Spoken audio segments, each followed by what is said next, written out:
Ahead tonight, a high-level delegation talks stem cells with a top university. We've got exclusive coverage from Miami. Plus, closing arguments don't go as planned in court today. Coming up, find out what happened. And a Golden Girls take on the bronze medal reception. The National Report starts now. Now in HD.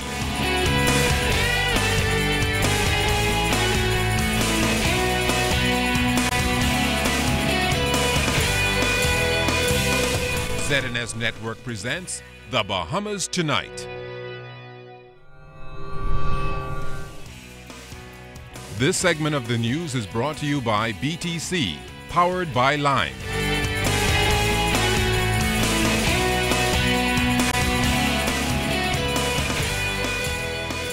Good Wednesday evening, Bahamas. I'm Altaviz Munnings. Thanks for making us your choice for news tonight. I'm Candino Knowles, as always. It's good to have you with us.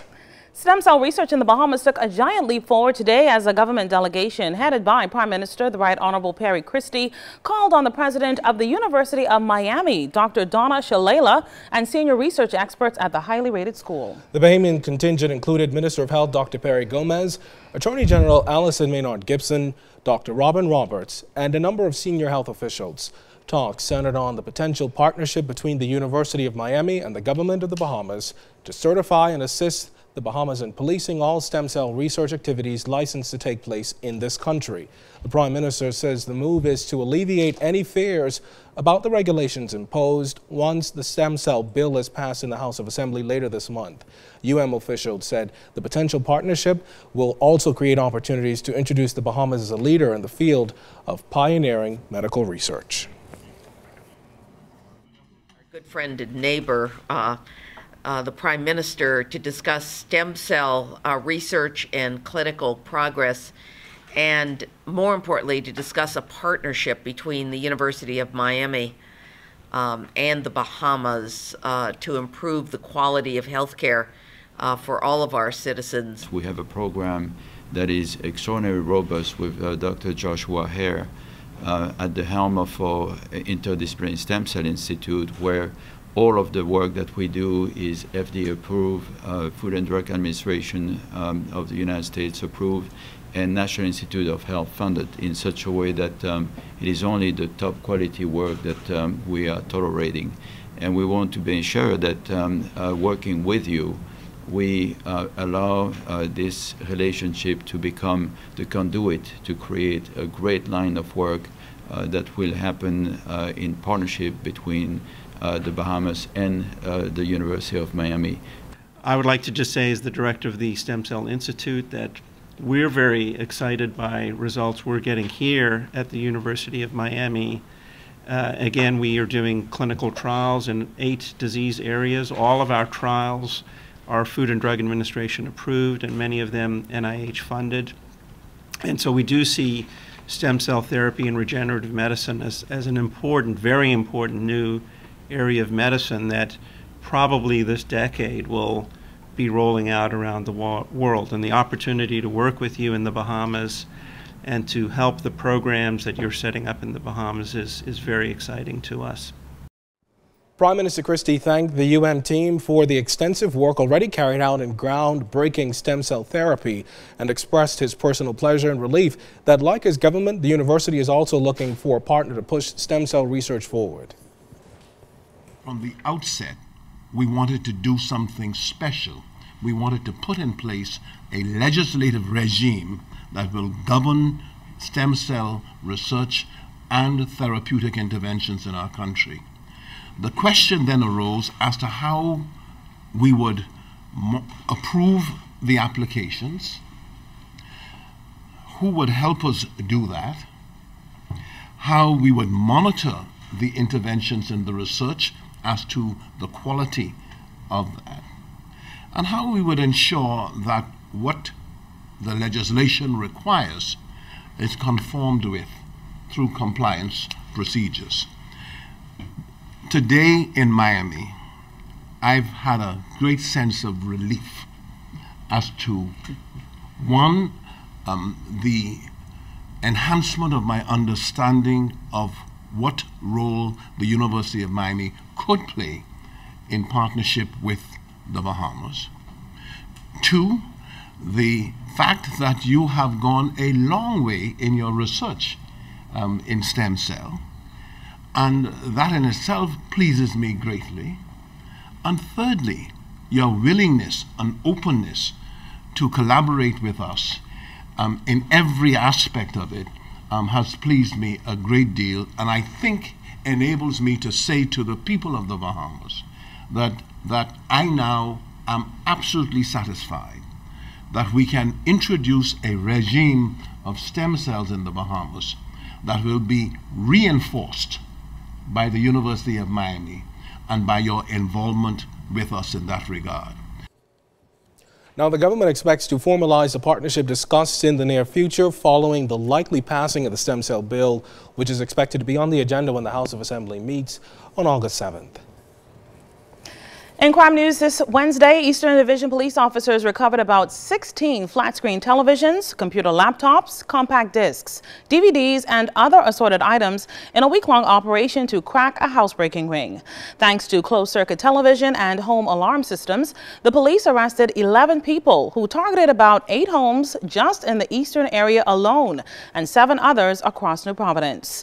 5 men and 6 women were charged with housebreaking, receiving, and stealing. Now, females participating in this type of criminal activity is a new trend police are concerned about, but that's just the start of it. Over the past year or two, we had suspected that women were involved, but now we really are sure that women are involved, that women are being used in these break-ins. Females going to the house, knocking to the door, asking for a fictitious name, and they find that someone is at home, they leave. They knock, no one is at home, that's an opportunity. If you know you have not called a service provider and someone shows up at your door, then the next thing you should do is call the police.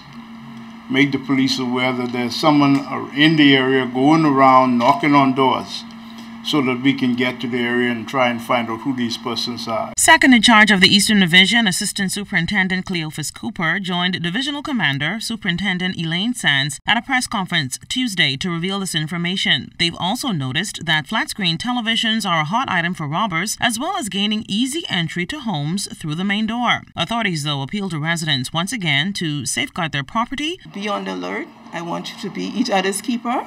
And I want you also to know that not only males are suspect in these matters, females are also suspects in these matters. So you must be on the lookout and watch each other's home. This investigation is not completed. There are a number of persons who are being sought as it relates to this ring. Now, police advise housebreaking victims to visit the Elizabeth Estates Police Station on Prince Charles Drive with the proper identification to collect their items. Authorities also encourage housebreaking victims to report the crime if they have not yet done so. On Thursday, 3 Cubans will take their legal fight to the court as their application for habeas corpus is expected to be heard as they seek to be released. This as Cubans in Miami, Florida continue protests against the Bahamas for alleged mistreatment of their countrymen at the Carmichael Road Detention Center. Jiminita Swain has the latest from Immigration Minister Fred Mitchell. Diplomatic efforts could soon end demonstrations by Cuban protesters over in South Florida. Foreign Affairs Minister Fred Mitchell said protests in South Florida went peacefully and that government is working along with the United States authorities to defuse the situation. At least 3 Cubans have filed papers with the courts seeking to be released. They're expected to be heard on Thursday. Mitchell said the U.S. will have to decide how they proceed with the matter. We've indicated that if that is the position, that the U.S. will take them. If an airplane is available tomorrow, they can come and get them. The deportation order was signed some time ago, so as soon as we can find a country that's willing to take them, they can go. The problem, as you know, is they're stuck in this kind of no man's land because the indications are so far that the U.S. won't take them, and of course their country of birth is saying they're no longer residents of that country. While it was one of the largest protests, the minister says he hopes it's one of the last. The protesters' message was for tourists to stop going to the Bahamas.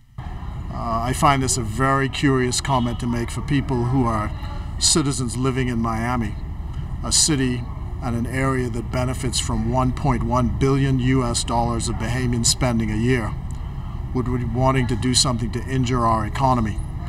And it really is something that they ought to consider very carefully, because we don't want to get into that kind of row.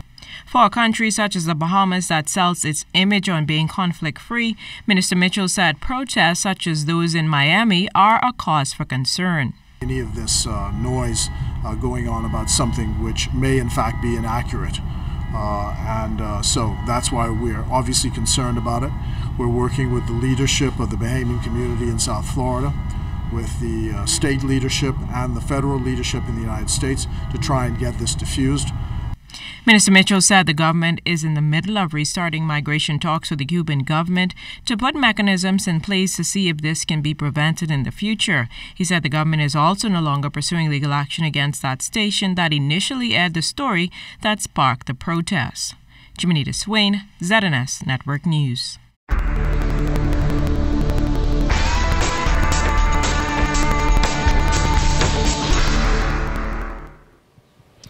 In our first look at weather, tropical moisture associated with the remnants of Dorian will impact the southeast Bahamas tonight with some heavy downpours, and the northwest Bahamas by tomorrow afternoon. But outside of our studios just now, we have partly cloudy skies, temperature 86 degrees, your relative humidity 63%, winds out of the east-southeast at 10 knots, barometric pressure 1,017.0 millibars, that's 30.03 inches, and it is steady. But stay tuned, temperatures around the Palm Beach Islands, travel and boating forecast is still to come. High drama in the court today as an accused man makes a strange request. And the big showdown on the softball field. We've got the highlights later on in ZNS Total Sports. You're watching the Bahamas Tonight.